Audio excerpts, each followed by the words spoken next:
राजा युवनाश्व की कहानी। राजा ने गर्भधारण कर दिया था पुत्र को जन्म। विज्ञान के इस दौर में एक पुरुष द्वारा गर्भधारण करके अपनी संतान को जन्म देना संभव है और हाल ही में कुछ ऐसे केस हुए भी है। लेकिन क्या आप जानते हैं कि आज से हजारों साल पहले हमारे पूर्वजों का ज्ञान हमारे आज के ज्ञान की तुलना में कहीं उच्च था। विज्ञान के जिन चमत्कारों को देखकर हम आज आश्चर्यचकित होते हैं, वो चमत्कार तो हमारे पूर्वजों ने हजारों साल पहले कर दिए थे, जैसे कि पुरुष द्वारा गर्भधारण कर संतान को जन्म देना। आज हम आपको श्री राम के पूर्वज राजा युवनाश्व की कहानी बताएंगे, जिन्होंने स्वयं गर्भधारण करके अपनी संतान को जन्म दिया था, जो कि चक्रवर्ती सम्राट राजा मांधाता के नाम से प्रसिद्ध हुई। रामायण के बालकांड के अंतर्गत गुरु वशिष्ठ द्वारा भगवान राम के कुल रघुवंश का वर्णन किया गया है, जो इस प्रकार है। ब्रह्माजी के पुत्र मरीचि से कश्यप का जन्म हुआ। कश्यप के पुत्र थे विवस्वान। विवस्वान के पुत्र थे वैवस्वत, जिनके 10 पुत्रों में से एक का नाम इक्ष्वाकु था। राजा इक्ष्वाकु ने अयोध्या को अपनी राजधानी बनाया और उन्होंने ही इक्ष्वाकु वंश को स्थापित किया। इसी वंश में राजा युवनाश्व का जन्म हुआ, लेकिन उनका कोई पुत्र नहीं था। वंश की उन्नति और पुत्र प्राप्ति की कामना लिए उन्होंने अपना सारा राजपाट त्याग कर वन में जाकर तपस्या करने का निश्चय किया। वन में अपने निवास के दौरान उनकी मुलाकात महर्षि भृगु के वंशज च्यवन ऋषि से हुई। च्यवन ऋषि ने राजा युवनाश्व के लिए इष्टि यज्ञ करना आरंभ किया ताकि राजा की संतान जन्म ले।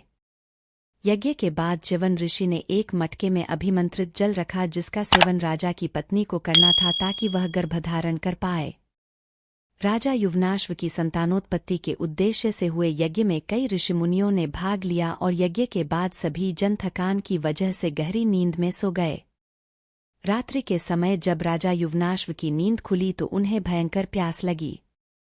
युवनाश्व ने पानी के लिए बहुत आवाज लगाई, लेकिन थकान की वजह से गहरी नींद में सोने की वजह से किसी ने राजा की आवाज नहीं सुनी। ऐसे में राजा स्वयं उठे और पानी की तलाश करने लगे। राजा युवनाश्व को वह कलश दिखाई दिया जिसमें अभिमंत्रित जल था। इस बात से बेखबर कि वह जल किस उद्देश्य के लिए है, राजा ने प्यास की वजह से सारा पानी पी लिया। जब इस बात की खबर ऋषि च्यवन को लगी तो उन्होंने राजा से कहा कि उनकी संतान अब उन्हीं के गर्भ से जन्म लेगी। जब संतान के जन्म लेने का सही समय आया तब दैवीय चिकित्सकों अश्विन कुमारों ने राजा युवनाश्व की कोख को चीरकर बच्चे को बाहर निकाला। बच्चे के जन्म के बाद यह समस्या उत्पन्न हुई कि बच्चा अपनी भूख कैसे मिटाएगा। सभी देवतागण वहां उपस्थित थे। इतने में इंद्रदेव ने उनसे कहा कि वह उस बच्चे के लिए मां की कमी पूरी करेंगे। इंद्र ने अपनी अंगुली शिशु के मुंह में डाली, जिसमें से दूध निकल रहा था, और कहा, मम धाता, अर्थात मैं इसकी मां हूं। इसी वजह से उस शिशु का नाम ममधाता या मानधाता पड़ा। जैसे ही इंद्रदेव ने शिशु को अपनी अंगुली से दूध पिलाना शुरू किया, वह शिशु 13 बित्ता बढ़ गया। कहते हैं, राजा मानधाता से सूर्य उदय से लेकर सूर्यास्त तक के राज्यों पर धर्मानुकूल शासन किया था।